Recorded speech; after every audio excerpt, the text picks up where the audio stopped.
This is Kyle Crawford from Strong Dads. Strong Dads wants to thank Crimer Beer House for sponsoring today's Strong Dads podcast. The beer house was started in 1982 by the Crimer family. Since that time, they have become a Cincinnati favorite. If you're looking for an incredible meal and an incredible setting, you have to try Crimer's Beer House down on Route 128 in Cleves, Ohio.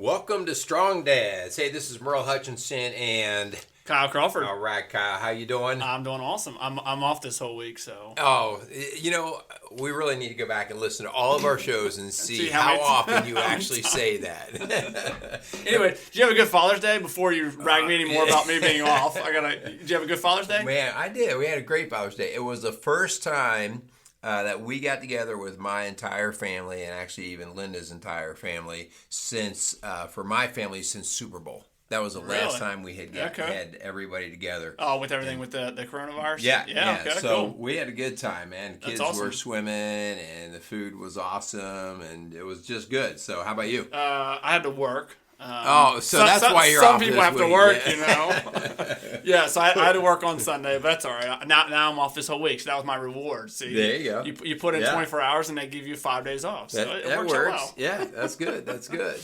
All right. Well, hey, you know, we went kind of back and forth a little bit on this show, but today we are going to do a topic that is a tough topic. It is the topic of the day.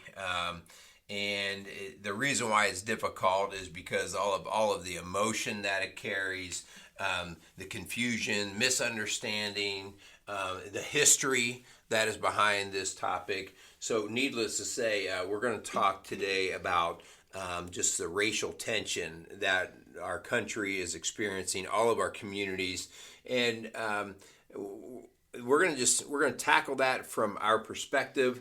And also from some of our training that we've had to share on that, whether it be from your world of being a first responder and dealing in some of these hotbeds type areas and situations, and me being a counselor and coach. And again, we're going to run through some disclaimers from the get-go, but this has a lot of potential in terms of the conversation to maybe not always be agreed with by everybody. I don't know. We'll see how it rolls. But, right. But I also think it's really important, you know, in preparing for this, you had made reference, you know, if we don't start the conversation or don't have a conversation, sometimes that's more detrimental than actually just talking about it. You know, just like you were saying, our perspective, we're two white dudes. Yeah. You and I have never lived a day of a life of a black man. Right. So I would never claim to understand what that's like. But I also think that it you know, as a strong dad, as a strong man, it is our responsibility to start the conversation, and you know, definitely have those conversations with one another, have those conversations with our kids. So hopefully that's what we're going to kind of get out of the show. So definitely, you know, right now you can turn on any news network, you can turn on anything, and that's going to be the topic of conversation. So we're not trying to beat a dead horse by any means, but also, you know, just like you were saying, Merle, in preparing for this, I feel like it's our responsibility to kind of have these conversations. So. Right, and we're talking to our guys, our strong dads, and ultimately, you know, trying to get a message that spreads out to help our whole community and our country to be better, and in terms of being the dads and the husbands, but just being better people. Yep. So, but you know, I was, as I'm working through this, I'm thinking, you know, this is a tough topic. So how about I'll go back and make some coffee now, and you go ahead and get this rolling. You big sissy. Trying to run away from it. That's fine. I'll take it. This is a tough one, but I'll take it. I'm ready. Isn't that the manly way? Just avoid it. Just run from it. Oh, never mind. I don't want to talk about it. So I'll go do the coffee while you go ahead and do this subject. How about that? Yeah, well, you go do the coffee. I'm going to at least start off by running our commercial. Go ahead. Start your commercial. Yes, I'll be back. You want cream and sugar? Sure. Okay. Absolutely. Yeah. You got to get my Cold Stone Sweet Creamer. Oh wow. Talk about sis. Talk about sis. Yeah. Yes. Anyways, definitely today, Strong Dads podcast would love to thank Mansfield Insurance Agency in Bright, Indiana, for coming alongside of us. The Mansfield Insurance Agency was established in 1981, and they have been dedicated to the individuals and businesses in Bright, Indiana, and they serve all clients throughout Indiana, Ohio, and Kentucky. So definitely for all your insurance needs, check out Mansfield Insurance Agency. All right, here's your foo-foo coffee. I hope you're better and ready to go. I need to thank Kramer's Beer House. Thanks for sponsoring our Strong Dads podcast.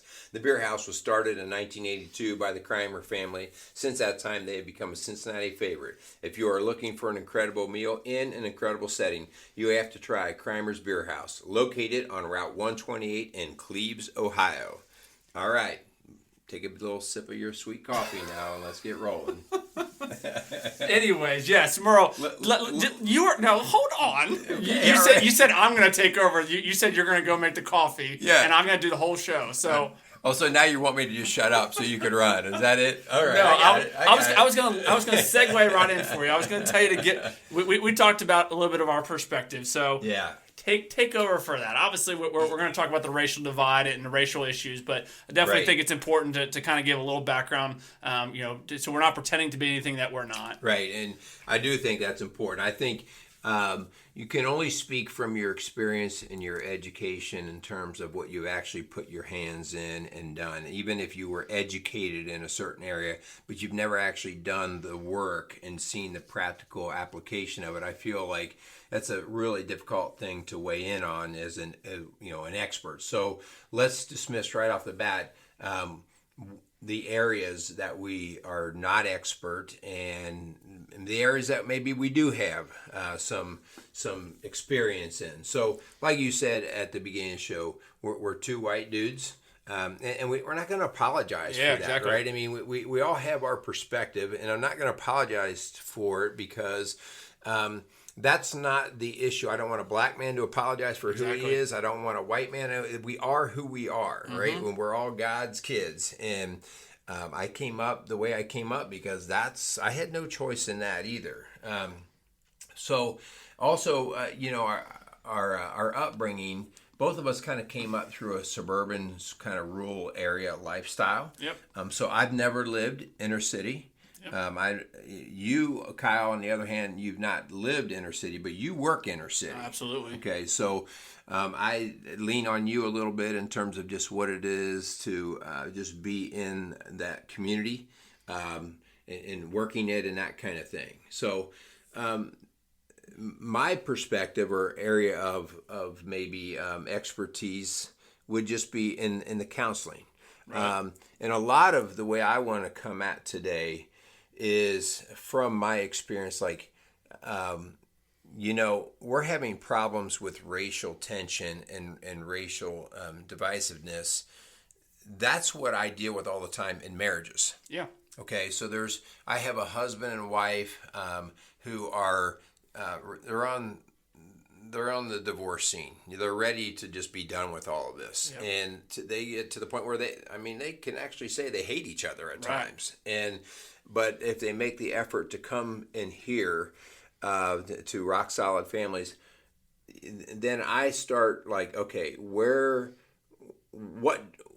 do we have to build on here? Right. Is this even buildable? Okay, and we're going to go through some of that today about what would it take for us to start mending and building race relations? Right. Because it's not a whole lot different than just any kind of relationship. There's a lot of basic components that we have to have. So anyway, that'll be a little bit more from my perspective. But I also think, Kyle, that we need to just share our ignorance. Yeah, absolutely. Because we're ignorant based off of just my limitation of where I've been raised and grown up. Share a story. Well, I was also going to say, I think it's although the ignorant side of kind of where you and I are going to be coming from, in the sense that again we don't know what it's like to live in the shoes of a black man. Yeah. I also think it's important, just like you were talking about with marriage. First we have to recognize that there is an issue. That we can't continue to ignore the fact that this is not going on in our country. As much as it is a hard conversation, it is uncomfortable to have these conversations. But we talk a lot about the whole reason Strong Dads started was to hopefully start a conversation to get a dad to kind of stay in the fight. And so I think it's important just to have these conversations. Hopefully that sparks a conversation between, hopefully a white and the black race. Hopefully the two can come together. This is not going to be the end all be all. But if it can hopefully kind of start the conversation, I think it would be a great benefit from this show. Yeah. And just coattailing off of that, one of the most dangerous things that we see in the counseling world when we're dealing with a couple is when either husband or wife, either one or both, come into us and one of them has either the message or they flat out come out and say, hey, I am who I am. This is just what I am. So take it or leave it. Yeah. When we get that kind of tone or message, all bets are off. Yeah. That really is, and from Scripture, that is referring to a hardening of the heart. Yep. When it's like, hey, it is what it is. I'm not going to change myself, and that means we've become hardened. And when that happens, and again, that's our fear in the race relations. That if the black community and the white community and the Hispanic community, if they're not willing to do the conversation, if they're not willing to come to the counseling table, like it is what it is, take it or leave it, then it's just going to get really ugly. Right. Okay. Which you brought up a great point. The whole idea that as believers, we are here. Strong dads. We definitely believe that Christ is the foundation of what makes you a strong dad, and Christ calls us to change every day. Calls us to become better. So yes, the conversations have to happen, but then along with the conversation, there has to be, whether it be attitude change, whether it be a mindset, there has to be something that has to get changed in your life for to hopefully rectify these issues that are currently going on.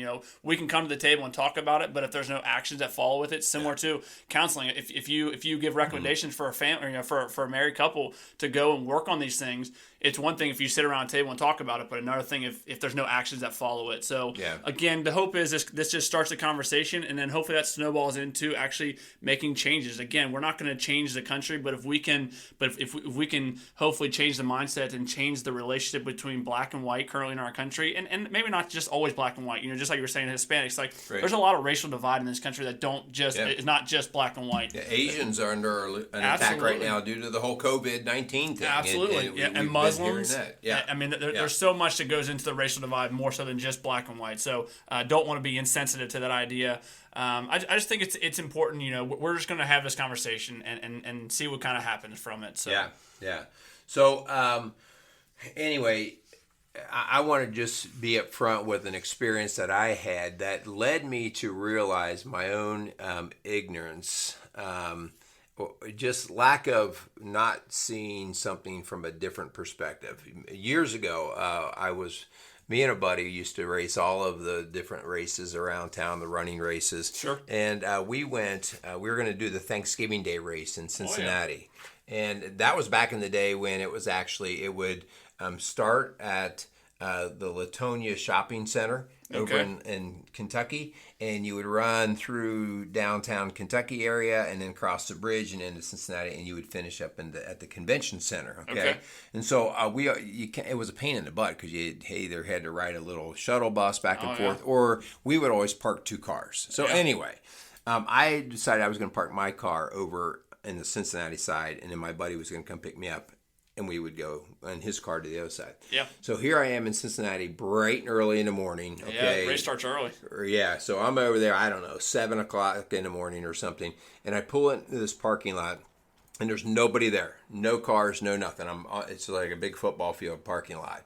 And I pull in there, and I'm getting out of the car, and I just getting my running stuff together, whatever I need, and I turn around, I go to lock the door, and all of a sudden, this guy says, "Hey," and I turn around, and just a couple feet away from me, it's a black man. Sure.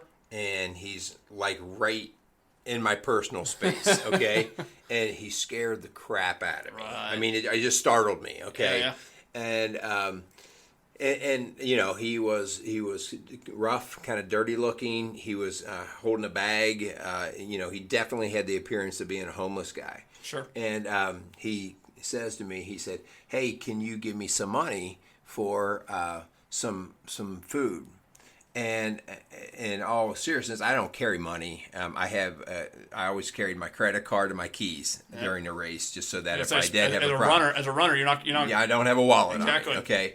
And so I said, "Man, I don't have any money," but you could see where the convention center was, and you could start to see people migrating, mingling around there. And I said, "Hey, man, just go right over to the convention center because there's all kinds of people over there." Yeah. And he looked at me point blank, and he said, "You don't get it, do you?" I just said, "What do you mean?" He said, "Look at his face." And I'm just kind of quiet, and he said, "It's black." He said, "I can't change that. You think those people are going to talk to me?" Wow. And man, I just was like stood up in my tracks right there. I was like, I certainly wasn't going to say, "Oh yeah, they will." Right. I just said, I don't know what to say. Yeah. And man, obviously the story still sticks with me. Sure. Right. The idea that he wasn't going to be able to hide who he was. Yeah. Right. His skin color was, in his mind and in my understanding, the limiting factor as to whether he was going to be able to get anybody to respond to give him some money. Yeah. So anyway, it was just a reminder of me just being ignorant and assuming he could go over there, and I just didn't get it. Right. Yeah. That's that's. I kind of think that's pretty powerful. That again, just that idea that we don't have that perspective that he has, and I think it's really a good story for you, kind of as a reminder moving forward. So, kind of one of my ignorant stories about just the racial divide and just my ignorance when it comes to the whole idea of this. And I would not consider myself racist. I think there's prejudice that we each kind of carry with us in some regards. And that's kind of where this story kind of stems from. At my old house where Jenny and I, for our first house we bought, great little neighborhood. We really loved the house. And soon after we moved in, a black gentleman moved into our neighborhood. And we were kind of on a little cul-de-sac. And if I'm being honest, if I'm telling the truth, I was a little, I don't know if nervous is the right word, but I was a little more cautious of kind of the idea of having a black man live in my neighborhood. And again, that might sound really bad to say, but again, I think all of us kind of carry that. Even if you are, if you're a black male, and there's things that happen that you're like, oh, geez, the white people again. So I think we all kind of carry some prejudice and judgment towards that. So, gentleman moves into the neighborhood, and from the word go, he was super polite, always waving. But again, it's one of those things, if you don't know, how neighbor relations, sometimes you just do the whole wave and move on. So very polite male, and kind of as the longer he lived there, the more I realized this is a stand-up dude. Yeah. And to this day, still was one of my best neighbors I've ever had. He was a super hard worker, great guy. I remember he delivered for Grippos and had a big old big truck van. Truck, and would park it. And we had a little tight street. And I remember the neighbors, started kind of fussing a little bit about it. And I never once had an issue. I love seeing, I'd wake up to go to work. I'd get up at 5:30 and go to work, and he'd be up there loading bags of chips. Yeah. And was a hard worker. He had multiple jobs, owned a custodial company, fixed zippers, which I know is not a thing anymore. But golly, man, just a great guy. He stood for being a hard-working man. He was a dad. In my eyes, was doing all the right things. Yeah. And it sucks because looking at it now, I realize that was ignorance. That I took him for just what you were talking. I took him for his skin color and not for the person that he is. Yeah. And just especially as a believer, like, we're not called to do that. Yeah. Like we're called to take people just as Jesus sees them. And so looking at the story now, it sucks that I did that. But like I said, to this day, I still text him, and he's a great guy. So that's kind of my being an ignorant, kind of being a dum-dum when it comes to that. And again, this is, where did you form that idea of what he might be like? And we form those from TV, from commercials. I will tell you, I felt like my parents did a very good job of not growing me up in a racist home. Right. I mean, everybody was to be treated fairly, hard work, good character, all those things were important, and color was not a big issue. With that being said, I grew up in a white neighborhood. That's all I ever saw. And then when I saw something that was black, it was oftentimes with a really bad message behind it, whether it was another guy on the news or something along that line. And so that builds an image in us that we were just even sort of subconsciously not even aware that we're taking it in. So it gets to this point that you went to.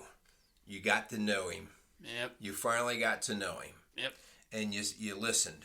And I think that's we're going to move into more of like, well, how do we work through this? Yep. Okay, because just saying it is what it is not acceptable. Yeah. All right, it's not acceptable to our strong dads. And if you're hardened and you think that, then I just, honestly, the rest of this message is not going to mean much to you. Okay, Right. And we're not here to debate with you. We're here to try to mend fences and build better communities. So that's kind of where we are. So anyway.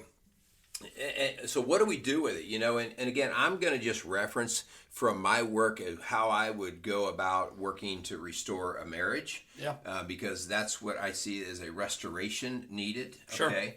And so I'm going to hit on some main topic areas and try to kind of extrapolate that idea into how we form this within the race mending. Okay.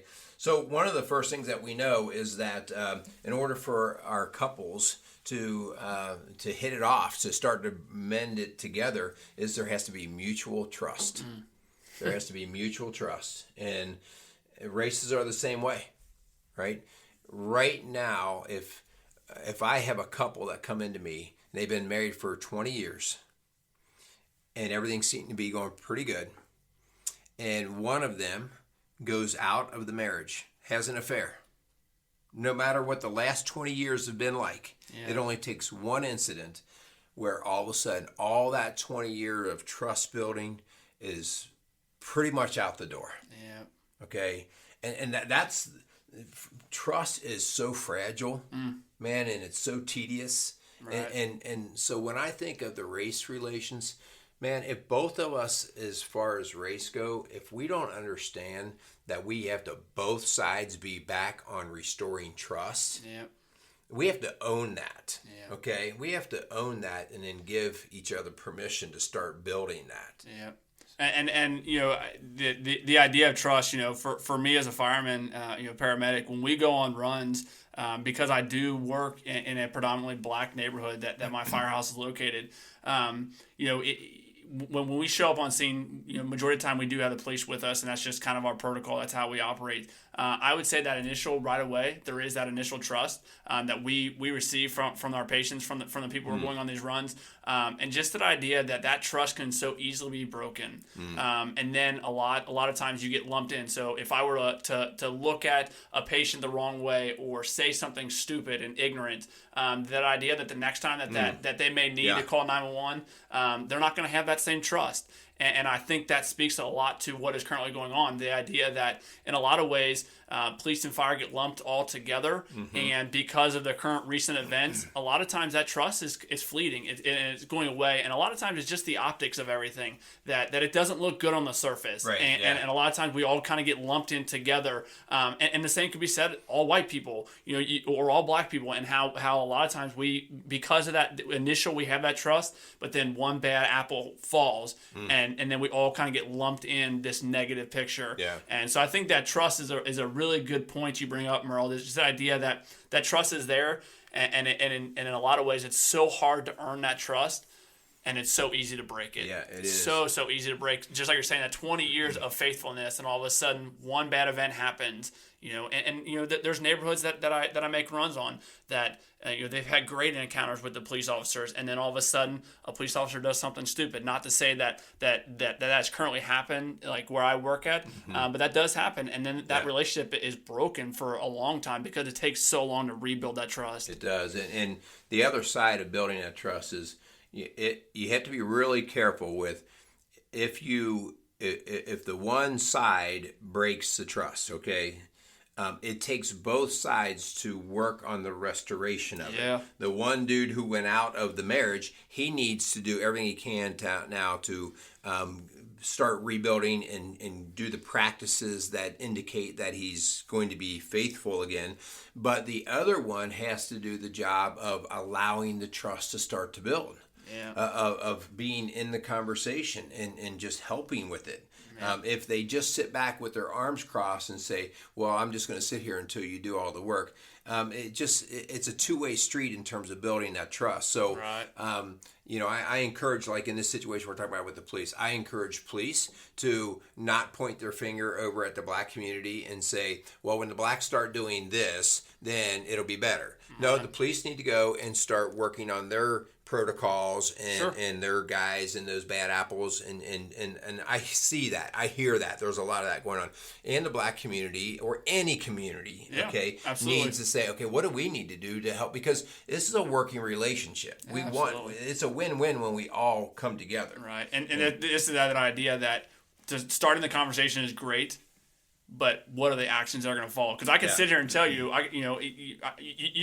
as a husband that has cheated on their wife, not that I have, but you could sit there and say, trust me, I won't do this again. And that trust is easy to say, but another thing to actually go do it. Yeah. So just that idea that the police can say, hey, we're going to make these changes, and it can all sound really nice to the black community, but until the black community starts to see those changes, and the vice versa, the black community can start saying, we're going to do X, Y, Z, but until those police officers actually see that what the police officers have experienced in their career is going to always come to the forefront until they start to see positive changes and actually seeing actions, not just words.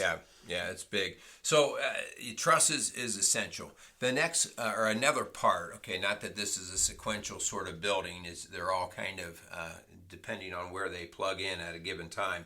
But really, when we work with couples, the important part is when there is a failing and a breaking down, which every single marriage has failings in it, right? And so mutual forgiveness has to be part of the recipe here. And forgiveness, in the sense that what forgiveness is about is I've recognized that I have to be forgiven because I'm not perfect. Yeah. Okay? And so both sides in a relationship have to be willing to forgive. Yep. Okay? If we don't both forgive, then we're always going to be holding on to the grudge, to the hate, to the resentment, okay? And so both sides have to have a willingness to forgive. And with that forgiveness, it sometimes it can be hard to forgive if you don't think there's a wrong that you've done. And I think it's important to realize that we talk about this all the time, owning it. Yeah. And that idea that if we look at, for example, one of the videos that are out right now, obviously with the police officer killing a black male, like we need to understand that the optics of it look terrible. The police officer, it does not appear that he was following protocol, that he went south and he did not do what and I think for the most part, the police in general have taken ownership. It doesn't look good. Right. But the other side of it, not justifying what he did at all. We also have to realize that there was a criminal involved. He was doing a criminal action. So that idea that, yes, there should be forgiveness in that, but with that forgiveness, you have to take ownership that you played a part in the fact that there was a terrible behavior, a terrible action that took place, and not that everyone is free and clear of responsibility in those cases. Right. Owning it is nobody wants to own any part of a mistake because it's tough, it's hard. Right? That's the hard part. But owning even the smallest of parts. So when we work in our marriage work, we'll even make a comment like, listen, if the one person was 85% wrong and responsible for the wrongdoing, they need to own the 85%. But that means you might have 15%. So you don't say, well, theirs was bigger than mine. Exactly. You say, okay, I'm owning my 15. Yep. I'm owning my Absolutely. 15 because that shows the mutual agreement that we want this to work and we're going to own and take responsibility. And so, again, we have to extend forgiveness. And history is so tough here because bad things can happen. We've worked with people who have been molested or raped as little kids, and now they're 40, 50 years old. and man, it's The hard. scars. Yeah, the scars, and it's like that forgiveness. But if they don't forgive, they live with a broken, hurt heart, with anger. They live with that, and the old thing is, if you don't forgive, it's kind of like drinking poison, expecting the other person to die. Right. It kills you. So even for our histories, we have to go back and we have to talk about forgiveness. Again, I'm not saying this is an easy conversation. I'm saying it is a must conversation. Yeah. You got to do the hard work, and you've got to start to say, listen. And by the way, forgiveness is not forgetting. Yeah. All right. It's saying, I no longer seek revenge. Yeah. That's what forgiveness is about. I no longer seek revenge. Yeah. I'm letting that go. I want to move on. I don't want to carry the burden any longer. Yeah. And so we have to have that both in all of our different ethnic backgrounds. Yep. And just kind of keep talking about different stuff, as far as, what we were talking about with marriage. And in marriage, communication is huge. Yeah. And we've talked about this, already on this show, just the idea that the conversation has to start. There has to be that communication, that dialogue between the two. And in a lot of ways, it's not what you say, it's the manner in which you say it. Oh, absolutely. And just how, if you have a hardened heart towards a certain racial group, or you have racial bones that you carry with you, that you can say, oh, I forgive you. Mm-hmm. And unless there is the tone in which you say it, it's not going to come across as if you're, and it's no different than in marriage. I can't tell you the number of times, and I'll say something to Jenny just to kind of appease her, or if there's an argument or discussion going on, I'll say something, and she knows. She's like, come on, you don't really mean that. You're just saying authenticity is lacking. The authenticity, that is spot on. Yeah. Just that idea that we can say we forgive, or we can say we want to have these conversations, but there has to be that tone that comes across that actually you really do want to kind of have those conversations. Yeah, mutual communication, whether we're talking about it in marriage or we're talking about between races. And I'll just start with the real simple thing. Words do matter, okay? They do matter, and it drives me crazy that we have people in big-time positions, and they discredit their own words. Sure. They do matter, and they matter, but what carries the message even stronger, and we see this definitely, as you just kind of alluded to, with the authenticity of the language of your body, your tone, whether you roll your eyes, whether you don't give good eye contact when you're speaking.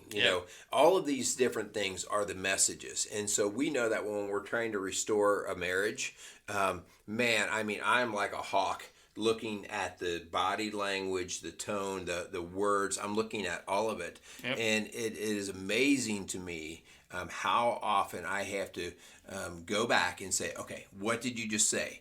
And usually I'll get a summary of words from the other, okay? And then I'll say, is that what you said? And the other person will be like, well, no, that's not really what I was saying. Like, they miss the message of their heart. Yeah. And so the message might be, you might hear a bunch of words about, I'm mad because you forgot to give me a call on your way home. And really the message is, I'm hurting because I started to doubt my trust in you again. Yeah. Whoa, why didn't you say that? Well, your language did, your tone did, okay? Yeah. So we have got to start sitting down at the table and having that mutual beneficial communication and reading. If somebody's hurt, and in this case, we see hurt from police officers, we see hurt from the folks in the black community, and even in the white community now, where we're seeing a lot of hurt in this country. If somebody's hurt and they're expressing that hurt, and I don't tend to the hurt, if I don't tend to the heart, okay, and I just try to fix it, I am missing the boat, okay? And men are really big at that, right? Like if their wife comes to us and is complaining about something, we offer the fix solution when really we're missing the whole message of her heart. Right. What I really have to do is tap into her heart and then go, okay, what do you need me to do? Right. And with communication, there's a second side of a communication. That's the listening portion. Yeah. Which I think is really, really important, because right now there's a lot of people that are talking. There's a lot of people that are yelling and screaming and saying we want change, and I think we live in a country where we have the ability to do that.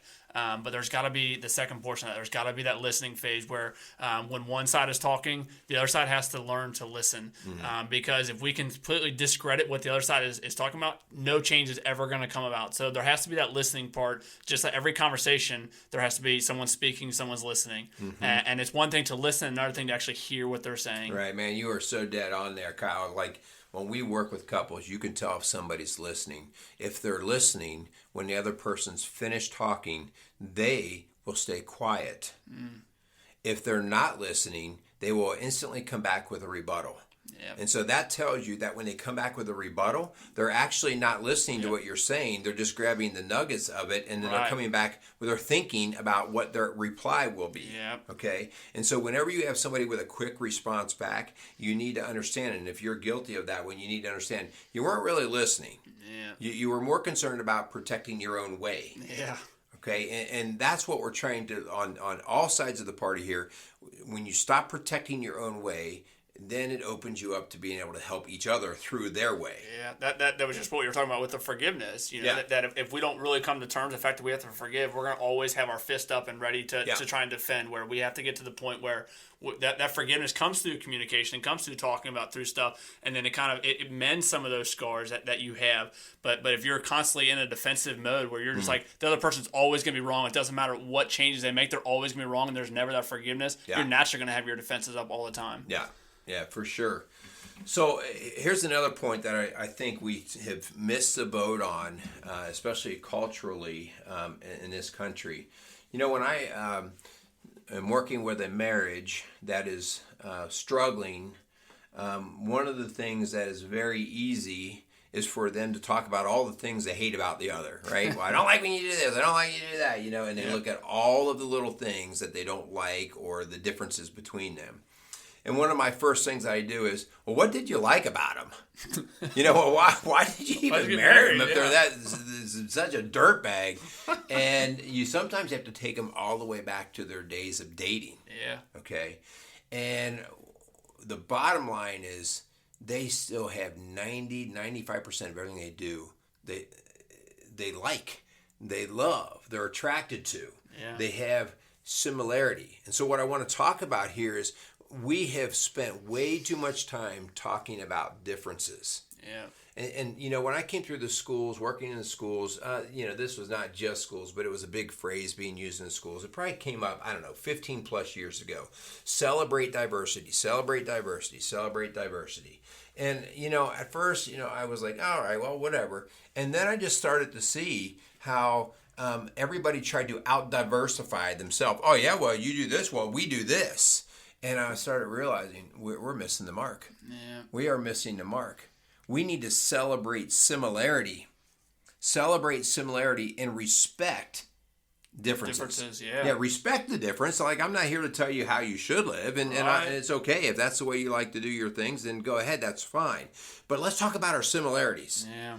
Because, man, when we talk about similarities, that's how I get a couple back together. Like, well, what did you like about them? Well, they were funny. Well, they were this. And then I say, okay, what have you been focused on? If I've spent the last 10 years looking at every bad blemish on my spouse, I'm going to see nothing but an ugly person sitting across from me. And again, the fruit shows, right? Yeah. We're hating each other. We're that's all we see. The same thing here is, if we're going to start to mend this, we really have to stop talking about our differences, and we have to talk about our similarities. You talked about your neighbor before. Your neighbor was a hard-working dude, providing for his family. He loved his family. You know, that's what we have in common. Those are like, man, I respect that. That's what we're about right there, you know, and to celebrate those things. And again, respect the differences. Absolutely. Okay. You know, I'm not trying to change you. You know, you like hip hop music and I like country, whatever. Right. I just, fine. That's whatever you want to do. You don't have to push your way on me, and I don't need to push my way on you. Right. What do we have in common? Yeah. Okay. And just that, you know, God made all of us different on purpose. Like, he didn't just stamp out the same old thing over and over and over again. Like, he made us different. There's a reason for that. There's a reason for that. And that's what makes the world go round. As much as I joke sometimes, I'll tell Jenny, man, if everyone just thought the way I did, the world would just be a great place, right? That scares the daylights out of me.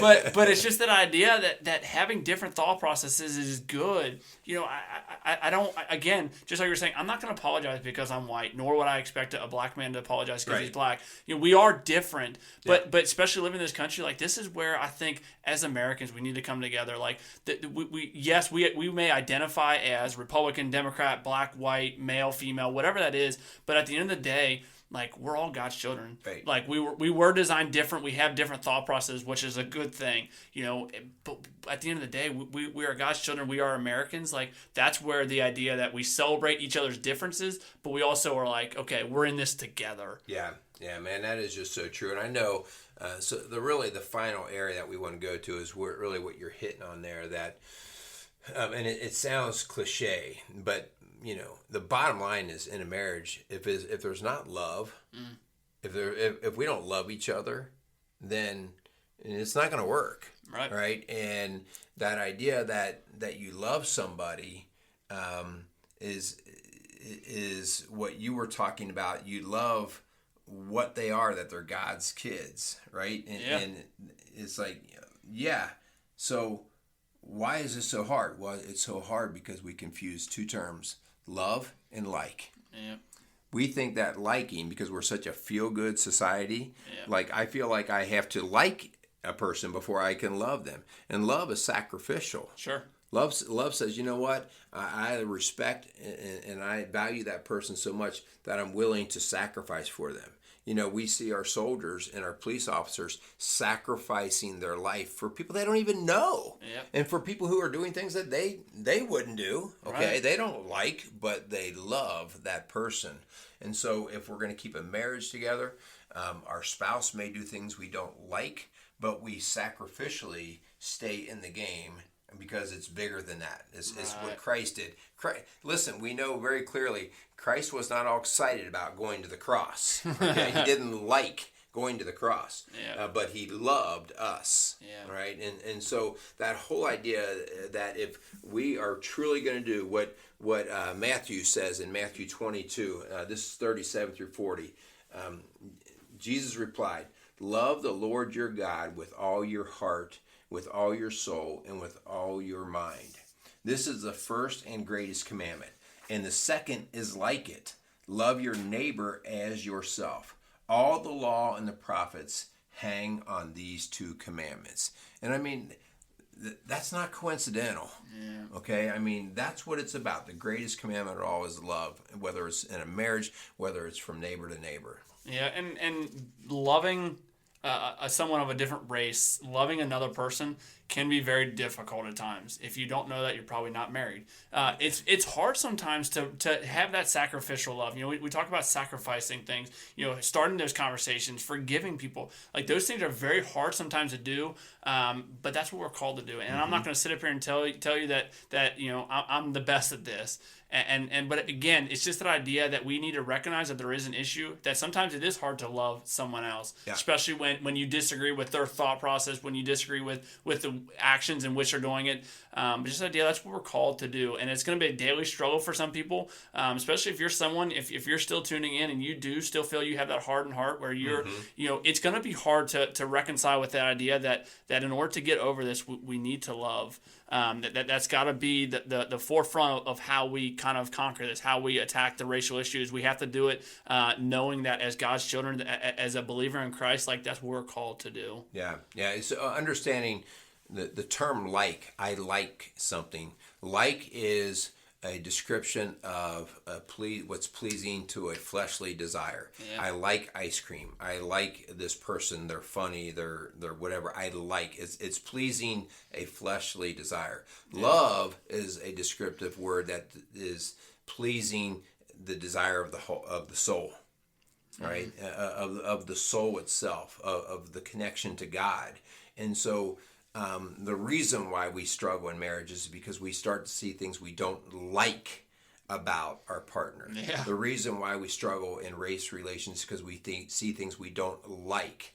And you are called differently as a Christian. You are called to go beyond that, just like Christ went beyond that. You are called to love. Man, that is hard. Yeah. I don't want to hurt, but I have to go against my like, and I have to go for that love. So anyway, these are tough conversations, but really just to kind of to summarize a lot of this, we're just talking about that mutual trust, that mutual forgiveness, that mutual communication, that idea that we are going to talk about our similarities, and we're not going to spend time on our differences. We're going to respect those differences, but we're going to talk about what do we have in common.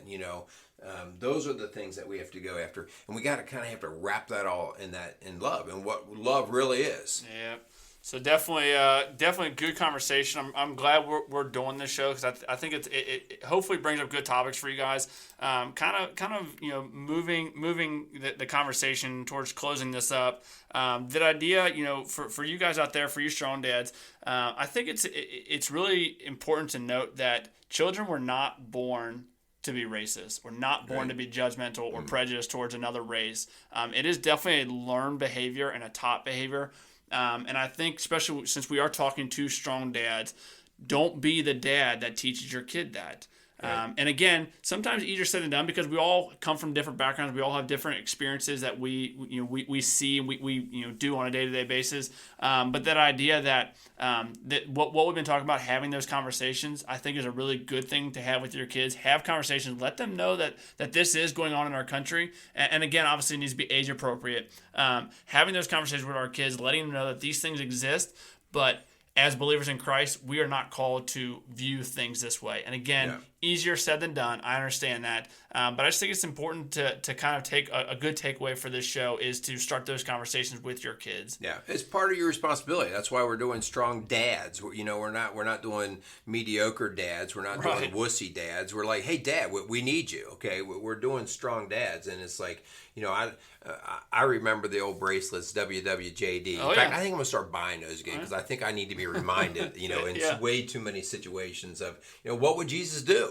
Yeah. And again, when you're teaching your kids, you have to be present in the teaching of how you model that the love for another person, for another race, for a neighbor. You have to show that. And if you are just like, they'll figure it out. No, you blew it. You blew your opportunity. So I like that, Kyle, the idea, the challenge of we need to challenge our strong dads to start having these conversations, to hold their kids accountable for handling themselves appropriately with all people, not just their friends. Right, because we talk all the time about the generational, on top of teaching our kids, what a marriage looks like and what a strong man looks like in their life. That idea that we can, will we ever completely eliminate racism from the world? I don't know. Yeah. But most of the problems, if not all the problems that are currently going on in our country, can definitely start in the home. Yep. And kind of having those conversations to hopefully bring up the next generation of kids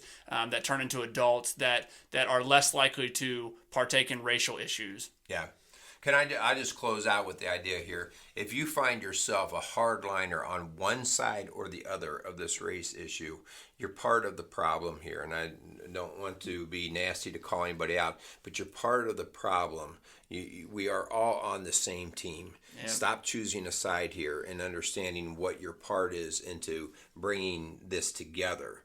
Choosing a side is exactly what Satan wants you to do. Yeah. That would be against your brother. That would be against your neighbor. So that doesn't mean you don't call out the single wrongness that you see, but we don't clump everybody together in that. And so we work to rectify broken situations. But please avoid choosing a side. Like I'm on Facebook and I see, one person shares all this about police and one shares all this about the black race. And it's like, Rashawn Copeland, who we had on show the other day, he shares nothing but messages about the love of Christ. Yeah. He's a black man, all right? And he has every reason, like everyone else, to choose a side.